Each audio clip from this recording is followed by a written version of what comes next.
Thank you. All right. And these questions will be what we'll focus on a bit to help us to look at our vision and our goals, our core values. Could you pass those down? Thank you. And so we're really appreciative that you would come. And our plan is to be out of here by 2, but we wanted to get the discussion started on these questions. We will watch a short video that will explain them. You know, it's like 3.5 minutes long or something. But to me, it's really important as the spiritual leader here to know what our view of why do we exist? What business are we in? How will we succeed? Based on that, how do we behave? What is most important to us right now? And who must do what? So I wanted to get that discussion going. So I'd like for us to start with prayer. We will be facilitated by Juliet and Mary, and I'll jump in and out as Spirit leads. So I invite you to take a deep breath.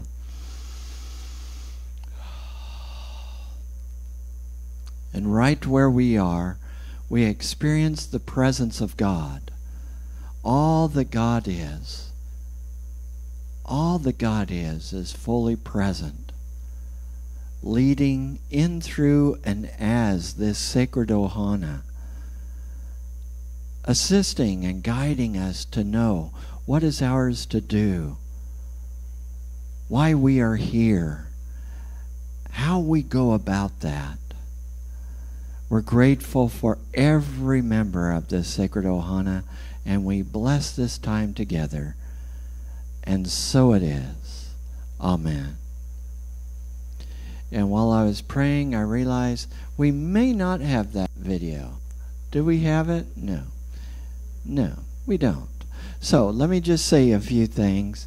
These questions help us to formulate what we're about. It's hard for us to have a future direction if we don't know what we're about, if we don't know what our purpose is, why we're existing, what is our business, you know, and what our business is determines a lot of how we behave. Like if our business is to get ahead of others, then it's competition, and then we start doing destructive things. Or if our business is to reveal the light and assist in spiritual transformation, that's a whole other way of behavior. So I want us to look at these things, and Juliet is going to share a few things with us at this time. Thank you, Juliet. And we have 3 microphones. Here's a microphone for Juliet.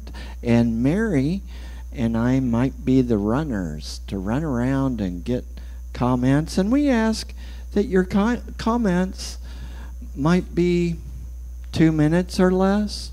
But we do want to hear from you. We're not going to, you know, be harsh or anything if you go over that. But we'd like everyone to have the opportunity to share. Thank you, Juliet. Just talk. There. Okay. Thanks to all of you for being here. This is a very exciting and important bunch of questions that were posed. And when I first read them, I got very motivated to pull one of my Unity C class books out called The Story of Unity by James Dillett Freeman. And just refreshing my memory with the book is the Fillmores had, when they started Unity, it didn't start, you know, very easily, really. It started small. They started with prayer and healing. That was the basis. And then as time went along, they had real estate issues and challenges with that, challenges with prosperity. But what they did basically is they never lost the sight of where they were going. It was always clear to them what direction they were going. And I just got chicken skin. Sorry, you know what chicken skin is? Just that they just kept going through all these hardships, and and never lost that sight, never got down. And it grew slowly, and then they did some publications and modern thought, and it just has kind of, I feel like it's kind of led us to where we are today, and where we're talking about the Makahiki and renewal. And one of the things Kumu Ramsay said in his sermon today was to honor the past to prepare for the future. And so I just want to honor the Fillmores, dear Myrtle, she's my hero, and Charles, and what they did to get us to where we are today is absolutely amazing. I really encourage you to read that book. The history is really interesting. There's history of where they come from in the New Thought movement and who was associated with them, and it just is phenomenal. So that's what I wanted to say, and that's what got me all excited about these questions, because I kind of feel like we're kind of like Charles and Myrtle right now in the discovery and the moving forward with clarity and in love, and the perseverance of those two is pretty incredible. So moving together in love and healing and clarity. Anyway, that's what I wanted to say. Thank you. Okay. Anybody else? I just want to go ahead and, do you all have a list of these questions? Okay. Anybody need them? Raise your hand and we'll bring them to you. And I think I'd just like to start with that first question. Why does Unity Church of Hawaii exist? And so Juliet and Mary might run with the mics. I might write some things down that are said, but what is your understanding of why Unity Church of Hawaii exists?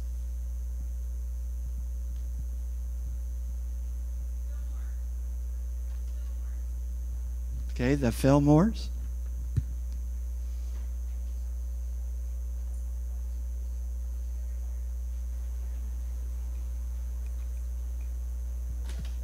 Thank you. Thank you. Okay, thanks. Okay.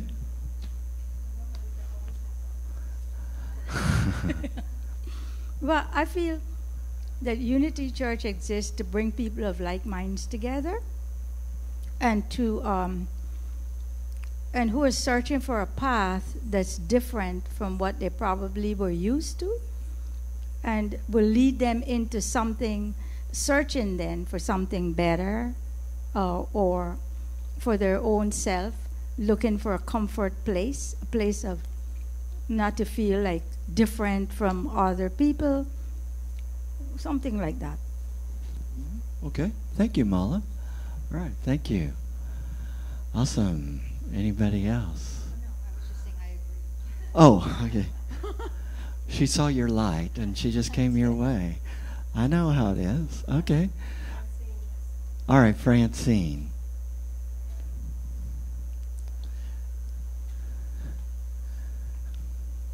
I kind of picture the church as being like one of these modern electric car recharging stations. It's there, you can go past it if you want to, but the choice is yours. And once you enter, your life changes. That's what I see the. So you said charging station. But it sounds also like changing station.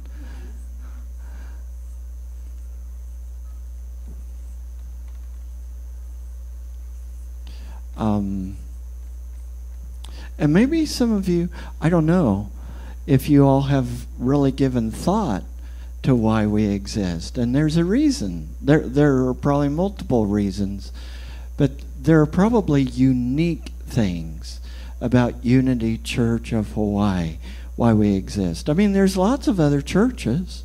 Why Unity Church of Hawaii? I mean, do we need to just, phase out and let others take over? Or is there something unique about Unity Church of Hawaii? And if so, what is the uniqueness that we bring? And someone had their hand up. Joyce was pointing at some people. Dina and Linda. Okay, let's get Dina first and then Linda.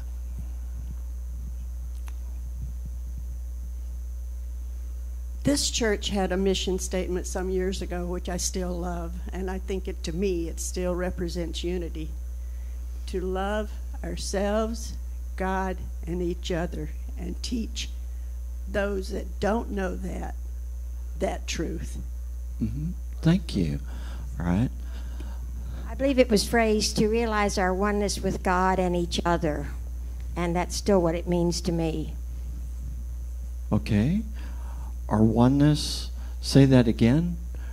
Our oneness with God and each other. With God and each other. All right, Okay. Thank you. Marcia, did you have something to say? Oh, Linda was going to say something. Yeah. Mine kind of piggybacks on that, to empower ourselves and each other through the, teaching and learning of spiritual principles.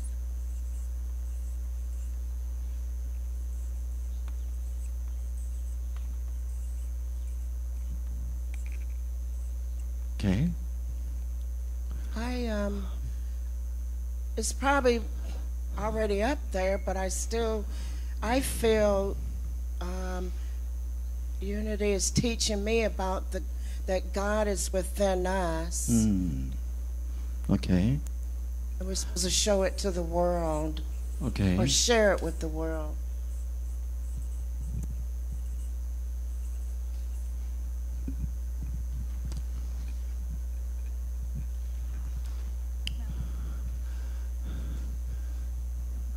Richard? So, for me, Unity Church of Hawaii exists to promote consciousness and divine love.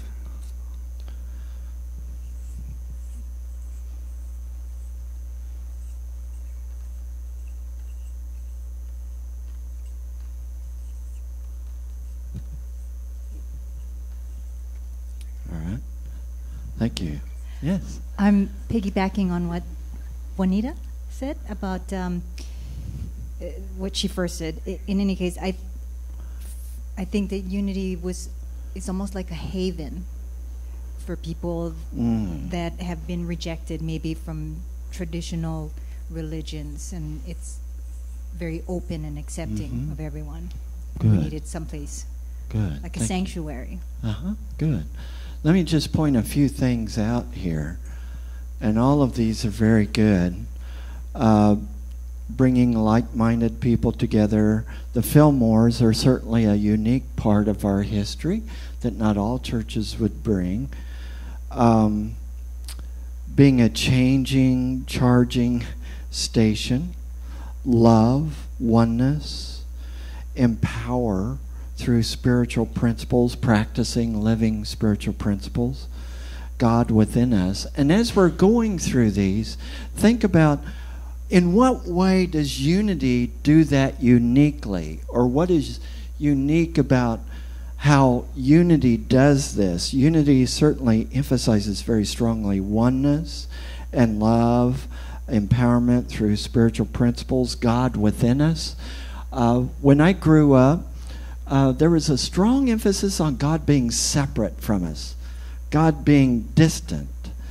And so it was really refreshing to be at a place that believes that God is within us, that no one else controls that.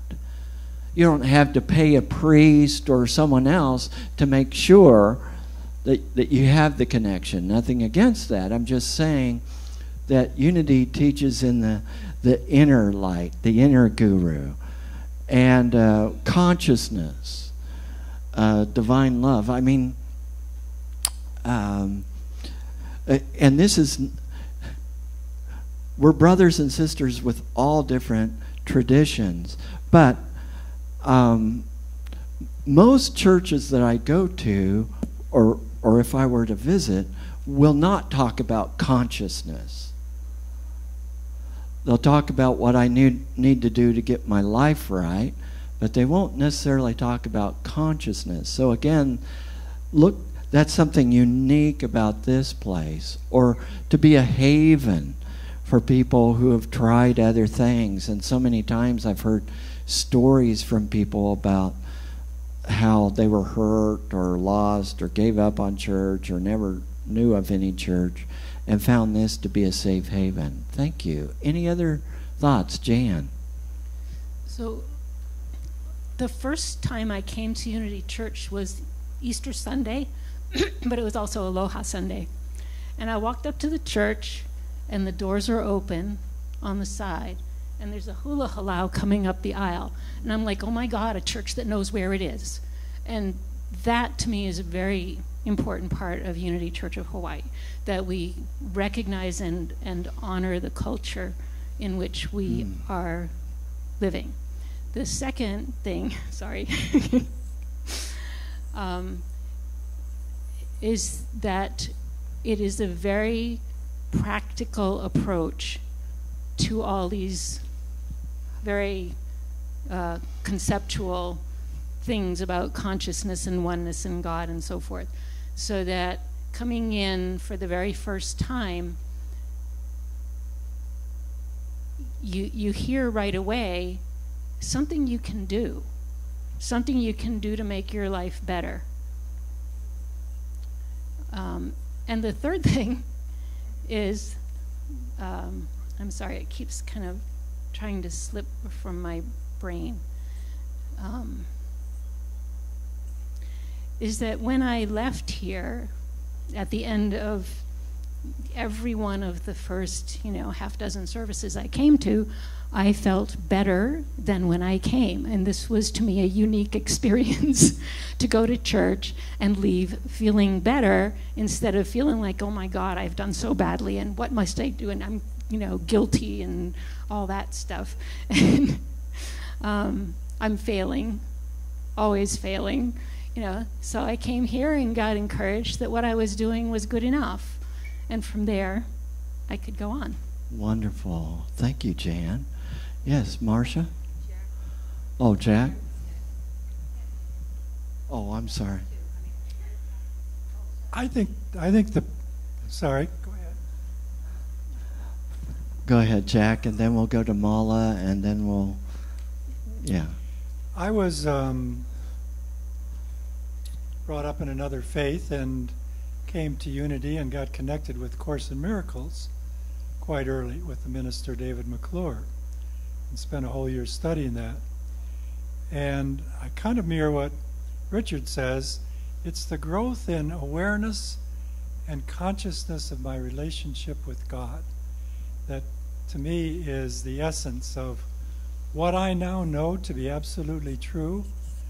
I don't have to have somebody tell me it's true, or that I need to do something to make it true, or somebody to tell me that it's true. I've come to know, and I'm so grateful for that knowledge. Thank you, Jack. Mala? Well, I don't know if it's my imagination, because I do have a vivid one. But when I come here, when I have been coming here with Len, I feel this place, people are non-judgmental, because some places you go, you feel that energy of something. I don't know what it is, but I feel here, like I said, it might be my imagination, I may be wrong, but that's my feeling of it, that people are not judging you. Okay, thank you, Mala. That's important. Very. Wally?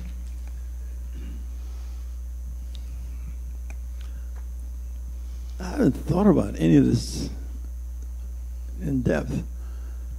But listening to everyone, I was reminded of the first time I came to church here.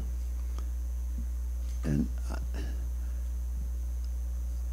I had not gone, I'd gone to churches, but I had not gone to a church in Hawaii. I mean, my mother was, I think, Methodist, my father was Baptist, and I was confused. And so, but I came to Hawaii, and I didn't immediately go to church because my mother was not with me, my father was not with me, and I couldn't make my own decision, and I chose not to go.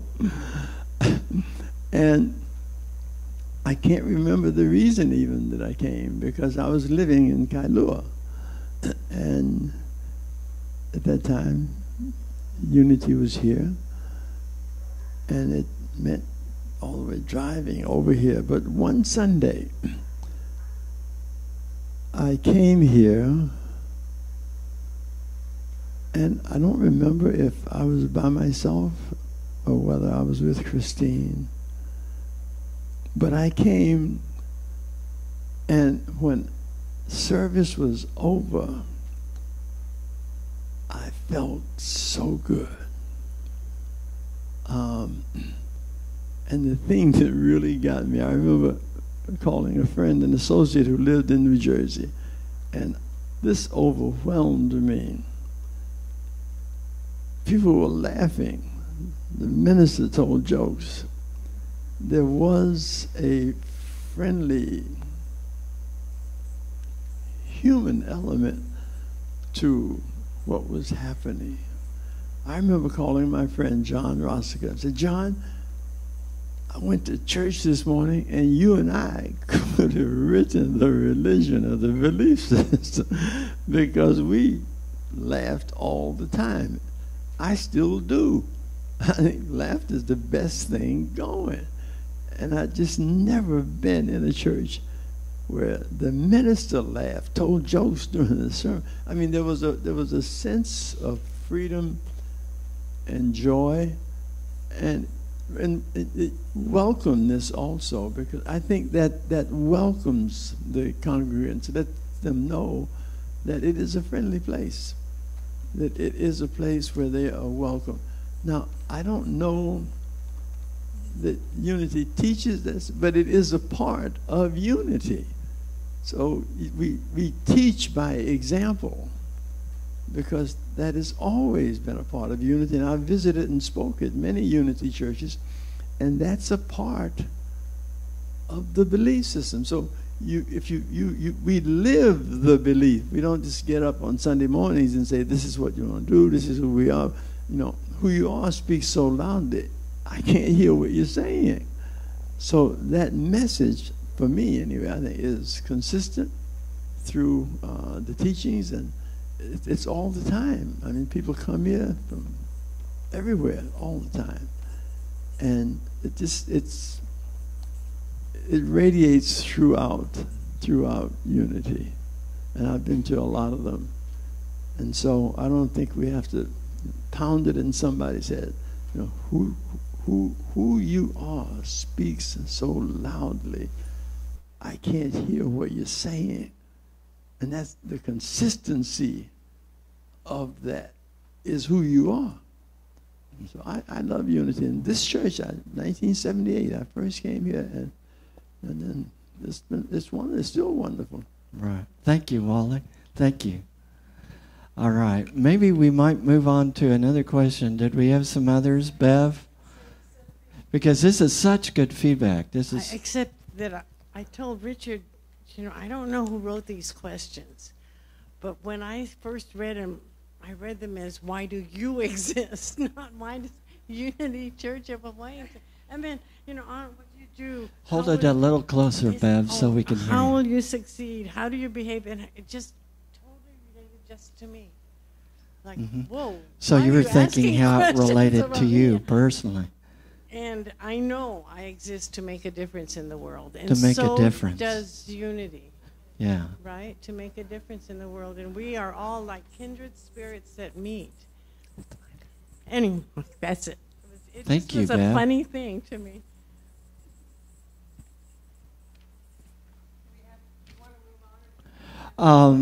Let's get, okay, Joyce. Let's get Joyce and then maybe move on.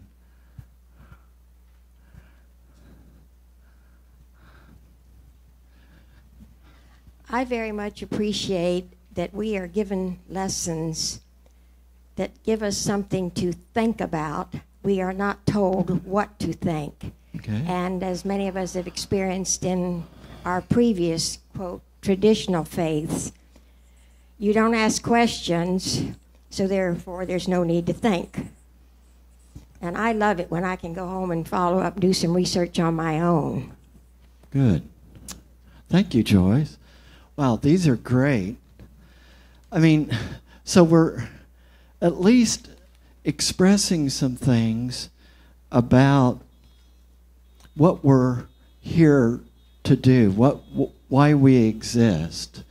And Mary or Juliet, I noticed I just sort of jumped in here. Did you want to say anything? No, everybody said everything I wanted to say.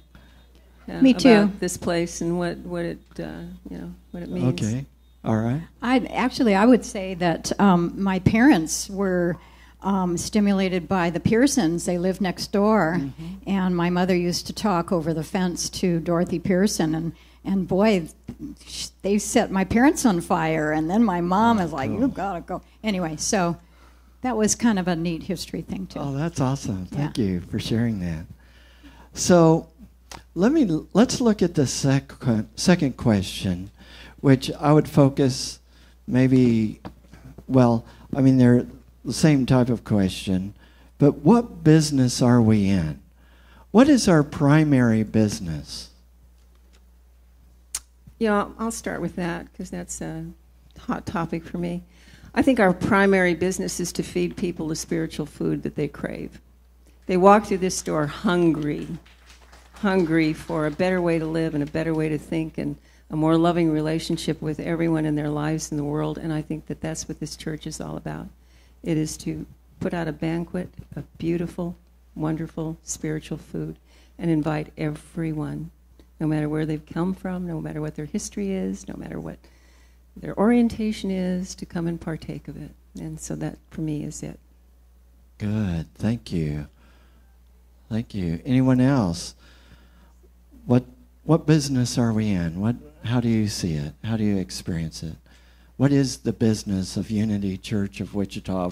If you were to tell someone what our business is, what is it? Jan?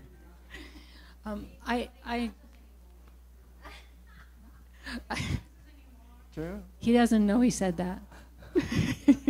What'd I say? Wichita. Did I say Unity of Wichita? Yep. Did I really? Yes. I was wondering why people are looking at me funny. Like what? It's all right. We're all one. That's going to change. It's all right. Unity Church of Hawaii. Thank you. Jan. I 100% second what Mary just said and lean a little bit on the support, a little bit more toward not just put it out there, but that we're supporting people in whatever place they are to be able to partake.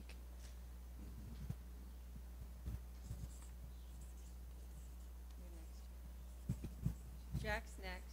Juliet, Jack is next. Yes. Okay. He's going to go first? Oh, okay.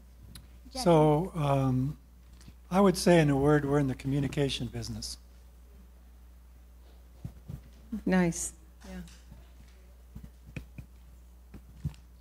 What are we communicating?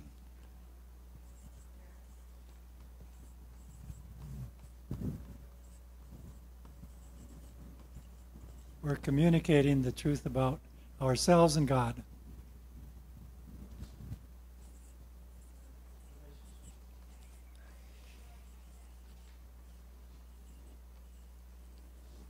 Mala? I think For me, coming here is helping me to shine my own light and to show and to give more kindness and love from myself.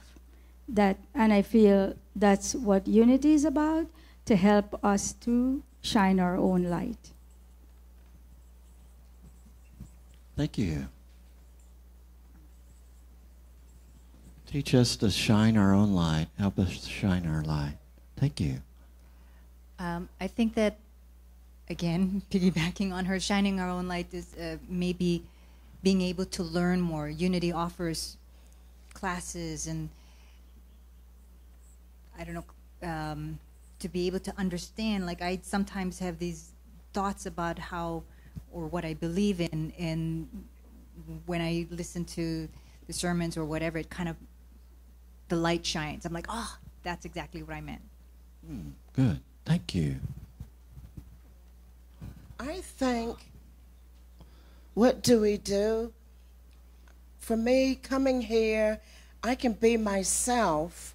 When I look back of going to these other churches, as soon as you walked in some of them, you're a sinner. You know, and it was like I was being labeled, you know, and it's not like it, you know, I'm not being judged, in other words, and have a label put on me. And it allows me to be myself. So I think the church allows you to be yourself. Good. All right. I think we're in the kindness business. I hear people often say, long after what you say and do, people remember the kindness that you express to them. And I think that's what I appreciated when I got here. I had a sense that people walked their talk here, that I would be loved for who I am. And I think it was on the second time we were here, a woman looked to us and said, "Are you two a couple?" And of course, this was, you know, before civil unions, and it was a hot political topic. And then she said, "I want you to know how welcome you are here." So that's what I remember, is that kindness. Wow. Thank you, Joanne. Wow. Okay, Muriel? Yes. For me, I have two words, I guess I could say. One is, as a person coming in, one of the words for me would be open-mindedness, and that no matter where you came from, what type of church you previously attended, you're open to accepting other ways and other thoughts and ideas, and then without being judgmental. And then the other word would be growth, as far as, and I'm speaking for myself, coming here, as far as your growth and how much you're willing to take in and accept. And you grow from that on your journey. All right. Thank you, Muriel. All right. Mala, Richard? So, well, I would say we're in the business of beingness.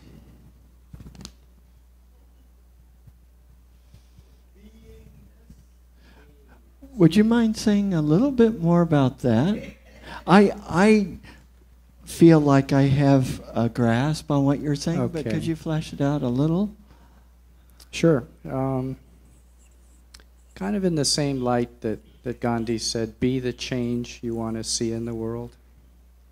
So beingness is being yourself, your connection with God, your oneness. That's how I look at the business of beingness. And another thing is that we're here because perhaps we are a road sign to others on their journey. But we're simply a road sign.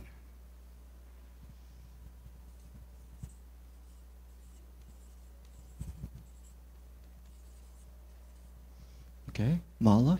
Well, I don't know if that fits in here, but it says business. And when you think of business, you think money, how do you exist? We are actually living in a world that you need some money to exist.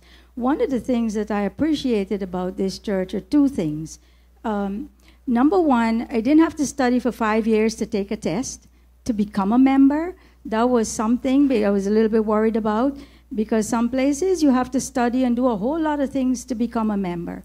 Secondly, you are allowed to give what you can afford. You're not charged to become a member. Not all churches charge you, but some places you have to pay a membership fee.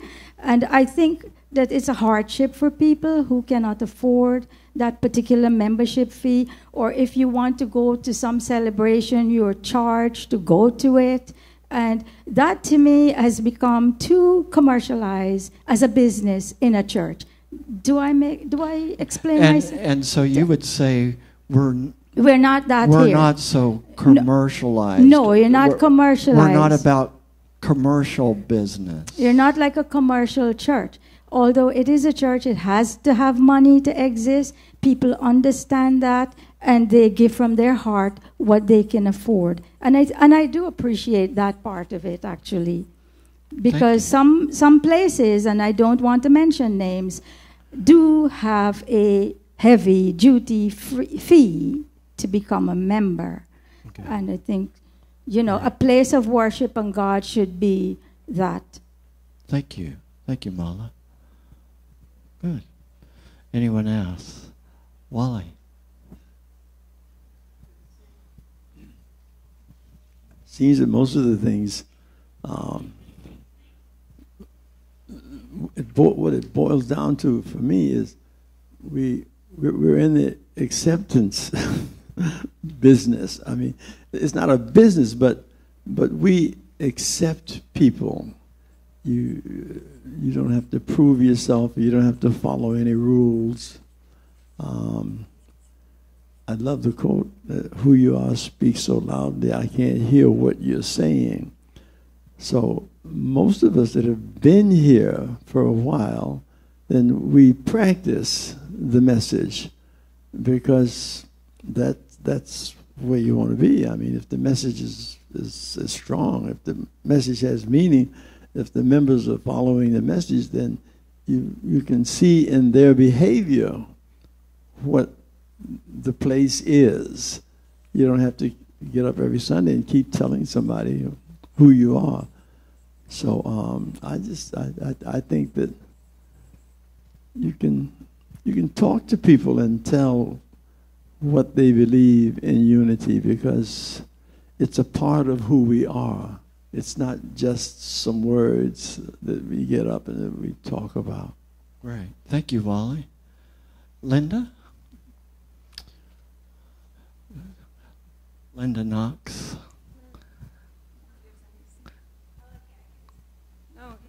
No, we're being recorded, so if you don't mind using the mic, thank you. Okay, I think we're in the business of personal and spiritual growth. And I think we do that through Sunday services and classes and social activities. And I'd like to see us do unto others, to give back to the community more through missions or whatever.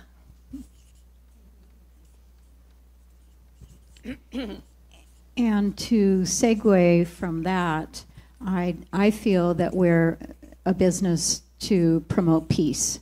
We always talk about peace, and that if we can spread that through the world, and I believe we can. Okay, thank you. All right, anyone else on that? Oh, Joy? Joy, right here. Mm-hmm. I wrote down canceling negativity. To cancel negativity? Mm-hmm. All right. I remember when I was going to or connected to Unity of Indianapolis, one of the things that was drilled into me at that point in time was when you're thinking something negative, just say in your mind, say cancel. Mm-hmm. And I do that all the time. You know, if I'm walking down the street and I see something that is negative and my first reaction is negative, and I just say, Joy, stop it, cancel. Okay. Thank you, Joy. Thank you. All right. What's our time like? I'd like to be done by 2, so I'm wondering if we we better might be moving along. If I'd like to get to the behavior-based question. That's a good one. And, this isn't the last time we'll talk about these things. So it's okay if we don't get through all of them.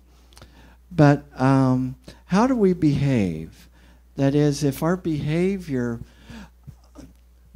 if whatever our business is, needs to be the central focus of how we behave or how we act or what we do. That's what's meant by like a mission-centric church, is where everything that is done is based on what the mission is, the agreed-upon mission of the whole church. And based on at least what we've been saying here, it sounds like this is a place that is to be loving and accepting, where we're working on consciousness, where we are learning how to be and be our truest selves. So when we look at what our purpose is, let me look at some of these others. Well, we looked at several things: being non-judgmental, being a place that works on consciousness and divine love, being a haven, honoring the culture we are in. That's kind of what we've been talking about. Now, this isn't, and I do someday want us to have a professional facilitator to come in and lead us in a mission, vision, and core values training, and really clearly identify what is our mission. What is it that we are really about? Some people assume that they know why we're here, but do we? And people may come for various reasons. But based on what we've been talking about, how do we act? How do we relate to one another? How do we behave? How do we show up based on what we say this church is about? Marcia? Well, I'm just reading in the bulletin where it says our mission. Unity Church of Hawaii fosters personal transformation, creative relationships, and compassionate, sacred service. Mm-hmm. It's a good statement. So that's it's a very good my statement. behaviors in that. How long did the community together agree on that mission statement? Did you all have input on that? I see yeses and nos. I don't remember. How long has it been since that mission statement has been looked at? It's been 6 or 7 months since it was revised? Oh, okay, so very recent. Right. What does creative relationships mean? Could I just interject? Just a minute, please. Just a second. I haven't figured that out yet, and if this is the mission statement that this church has agreed upon, what does creative relationship mean? And if it is your agreed upon statement, you should know like that. What does creative relationships mean? That's what I suspected. Yeah. I'm not putting it down. I'm not putting it down. Don't mishear me. Don't mishear me.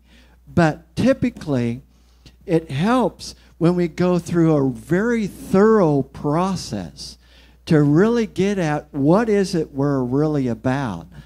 Now, this time I do mean to say Unity of Wichita.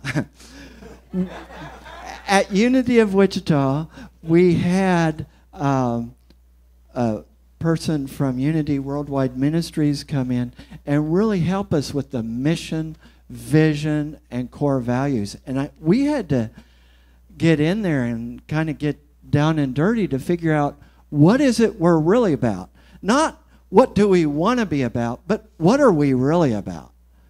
What are we really doing? So I just want, this is the teacher in me. I'm not, I love our mission statement, and I'm putting my own interpretation on it, not knowing if my interpretation of creative relationships is what is meant. But, you know, I'm interpreting it. And typically, when there's this kind of process, there are core values that are listed that help you to know how it is we're showing up and how we flesh out and live that mission. So right now I'm in the teacher mode. That's why I'm willing to challenge thinking, get us thinking, not assume that we all understand what our mission statement means. Now, Linda, you were going to say something, and I had to get that out. Do you remember what you were going to say? And then I'll get over here to Diana.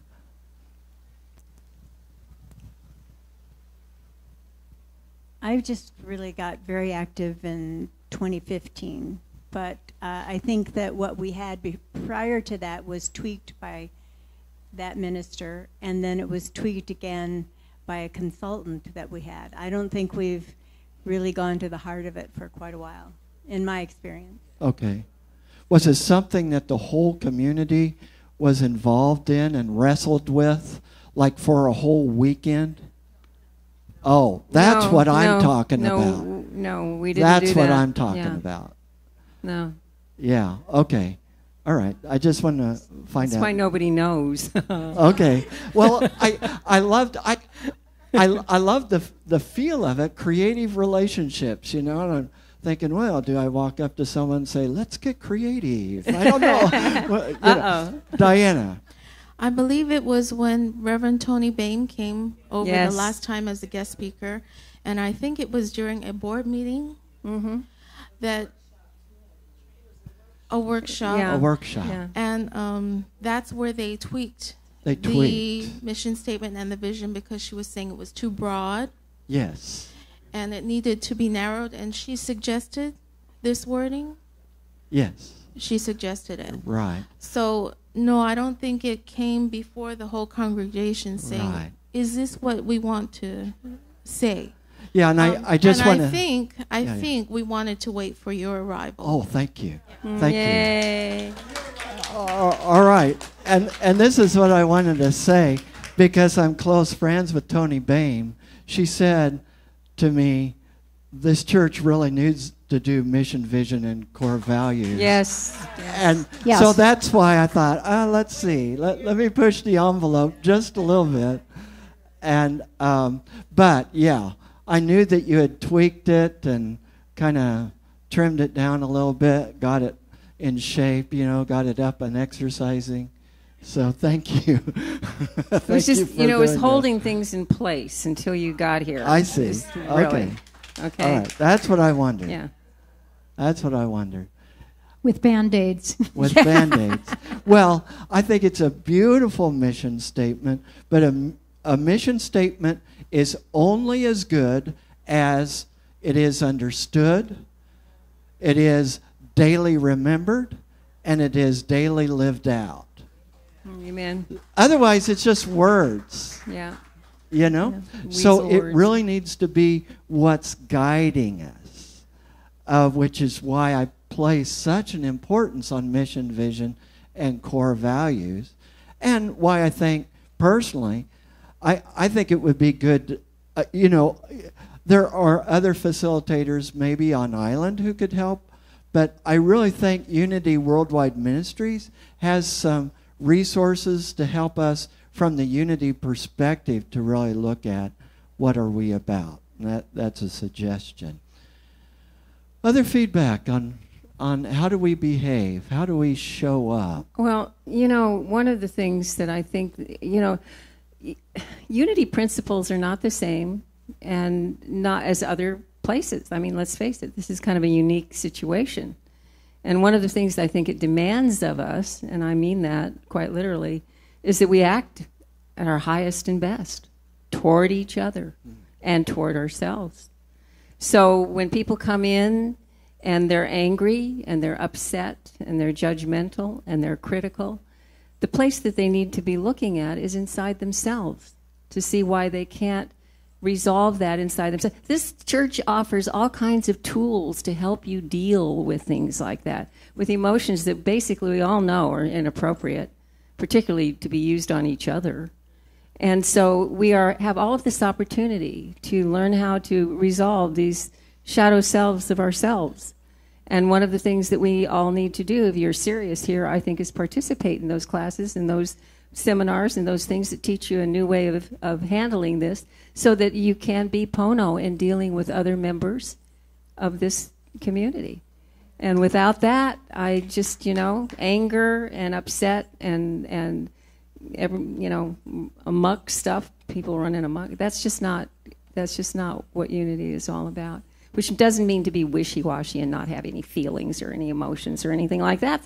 That's just not it. It's just that how do we communicate without doing the negative things that people do to one another when they don't understand their own selves. That's just my Thank you, Mary. thing. Thank you. Mala? Yeah. Well, behavior. Okay. I don't know. I have a bigger vision of what a community is. This is a spiritual community, but also we are all just human beings. Most of us have the same needs and wants. And so as a vision of community, I grew up in a village, and I love the idea of extending from the people in the village. So if, say, there's a wedding, like most of the people are invited, or if there's a funeral, people are engaged in helping. And so to make it so that it's a community where not only spiritual, but where you could also, it's a healing place, where people eat healthily, where they learn if they need to. And then if there's groups of people in the community who are responsible for helping in certain situations, that kind of thing, to make it a true community, not only that exists on a Sunday or Saturday, or if you come to a class, or you divide up, you have certain friends in the community, but it really feels like a real family, if that makes sense. Yeah. Yes. A true community, a family. Okay. Thank you. Johanna. All right, I'm going to answer. It says, how do we behave? Well, we just need to look at the fruits that are being produced in order to see exactly what it is, because sometimes we don't see our behaviors, but we always see the fruit. And so we look at the fruit to see exactly what the cause is, because just by the effect, you can tell what the cause is. And I believe that in order to continue on, and this might be for the next question, but right now, healing is absolutely essential for this. And in 1 Corinthians chapter 12 or chapter 13, verse 1, it talks about no matter what you do, you could have the best intentions out there. You could feed the homeless and clothe the poor, whatever. But without love, without healing, without forgiveness, it is all void. That all of your efforts will be vain. And unless the Lord build the house, they labor in vain that build it. So we just look at our fruits right now, whether the fruit looks like we need more money or there is inharmonious relationships, what's really needed. On an individual level, we need to start looking at that healing process. And then as we heal as individuals from our own family of origin issues that we have surrounding money or relationships or, what is that when somebody leaves and abandonment issues. When we start healing that first as an individual and saying, you know what, I love my spiritual community so much that I'm willing to work on myself. And when we can do that, because right now I can tell you that the fruits, whether it's finances, whether it's the friendships or the lack thereof in this community and the harmony between board, staff, whatever, it is just an indicator of a problem. It is not the problem itself. So love is needed. And without love, everything else, I don't care if you ask somebody for $5 extra a week to contribute to a fund, to raise whatever, something else in consciousness will come up to make that void again. So look at individual healing and then healing as a community. We can get to that space if we first recognize what the fruit actually looks like and admit to ourselves that it might not be the fruit that we intended it to be. So honest with ourselves. Honesty, always. Honesty, healing, forgiveness. First at the individual level, then at the group level. Like I have remembered somebody saying, when one raises, we all raise. Just a little bit of effort with an individual, within the individual self, will produce an effect for the whole. And I think that's probably the only issue we have, is that there needs to be healing, which includes loving, our love and forgiveness, and everything else will heal itself. Love attracts its likeness. It's just mirrored. And if you don't see the fruits of it, that's because it's not there. Thank you, Johanna. Thank you. Amen. Joanne. Yes, and it's kind of along the same lines, but it's a little bit different. I think we can learn a lot from the indigenous culture here. When you look at the people that are in their 60s and 70s here, they are always operating from a space of aloha. Their words are always well chosen. They always listen with graciousness. And I think I'm also a little bit biased because I spent so many years in Alcoholics Anonymous. And when people arrive in AA, they are broken, they are angry, and they swear, if not in every sentence, in every paragraph. Constant profanity, constant anger. And as you get older, there's more in the program, there's more tolerance, there's more willingness to listen, and you accept people where they are. And that's the same kind of graciousness that I see in the local culture. You accept people where they are, and you demonstrate through your equanimity of spirit and your generosity of spirit and your inclusion, you're demonstrating the principles of unity. Or as they would say in AA, you may be the only big book these people ever read. I think we have to do the same thing. Our behavior will be the only spiritual readings of unity many people will read. And I think that being even-tempered and inclusive and spiritually grounded is a huge part of that. Thank you, Joanne. That's beautiful. Beautifully said. All right. All right. And we're about at 2 o'clock. Any other quick comments? I want to thank you for participating in this, because this will be an ongoing discussion. It's something near and dear to my heart, because it's very important for us to know where we are wanting to go in order to get there. You know, if you're on the ocean and you say, oh, let's just float. Okay, well, floating is good. That's better than not floating. But it's even better to have some destination and have some ways of knowing how to get to where you're wanting to go. So this is to help us. I see this as a consciousness exercise. That what we're doing, I hope, is becoming more conscious about what is it that we are really here for. What are we about? Who are we here to be? And Mary or Juliet, did you want to say something or help us here? Well, okay, I want to thank everybody for coming, number one, and for participating so beautifully, and it's just a lot of input. My question for you, did we decide whether community, we kind of decided that community talk was no longer going to be an online question answer thing. You know, did we make a decision about that? People need to know. I don't know if there's a real set in concrete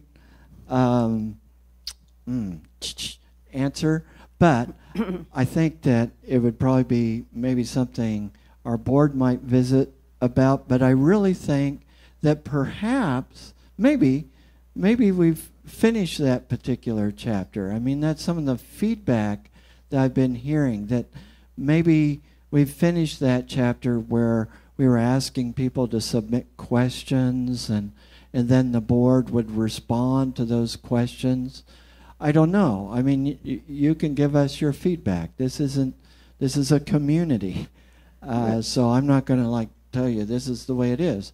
But I think things have shifted, but there could be other ways or other venues that we could discuss issues like this.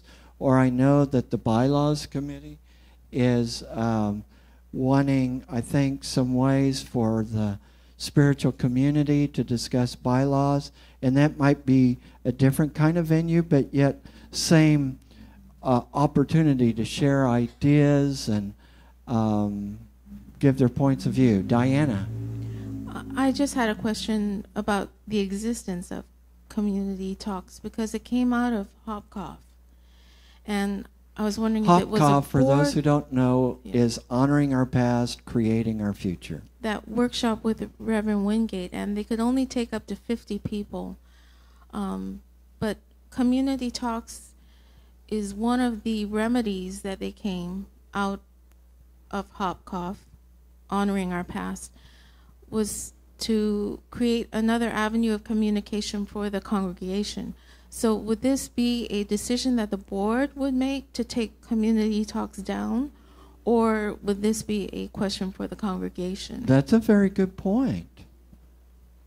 And if it's a community decision, how do we go about coming up with that decision? And I believe in a community-centric church and a mission-centric church.